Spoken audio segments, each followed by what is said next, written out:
ঈদে প্রেক্ষাগৃহে মুক্তি পেয়েছে শাকিব খান ও ইধিকা পাল অভিনীত সিনেমা বরবাদ। সিনেমাটি হলে গিয়ে দেখার পর দর্শকরা বলছেন, রায়হান রাফি পরিচালিত সিনেমা তুফানকেও ছাড়িয়ে গেছে এবারের ঈদে মুক্তি পাওয়া সিনেমা বরবাদ। এবারের ঈদে হলে মুক্তি পায় সর্বমোট ৬টি ঢালিউড সিনেমা। এগুলো হলো বরবাদ, দাগি, জংলি, জিন ৩, চক্কর ৩০২ ও অন্তরাত্মা। হল ঘুরে দেখা যায়, ঈদের ৪ দিন পেরোনোর পরও হলে দর্শক জনপ্রিয়তায় শীর্ষে রয়েছে শাকিব খান ও ইধিকা পাল অভিনীত সিনেমা বরবাদ। সিনেমা দেখার পর হল থেকে বেরিয়ে দর্শকরা বলছেন, শাকিব খানের ক্যারিয়ারের সেরা ছবি এটি। আবার কেউ কেউ বলছেন, এই প্রথম কোনো বাংলা সিনেমা দর্শকের টিকিটের সব টাকা ফিরিয়ে দিতে পেরেছে। সুন্দর চিত্রনাট্য ও অভিনয়শিল্পীদের অভিনয়ে মুগ্ধ হতে বরবাদর টিকিট চাহিদা বেড়েই চলেছে বিভিন্ন হলে। এমন পরিস্থিতিতে মধুমিতা সিনেমা হলে দেখা গেল ব্ল্যাক টিকিট বিক্রির ধুম।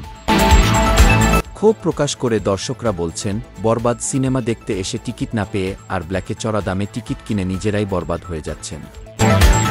টিকিট কিনতে আসা এক দর্শক অভিযোগ জানিয়ে সময় সংবাদকে বলেন, ২০০ টাকার টিকিট ব্ল্যাকে বিক্রি করা হচ্ছে ৬০০ থেকে ৮০০ টাকায়।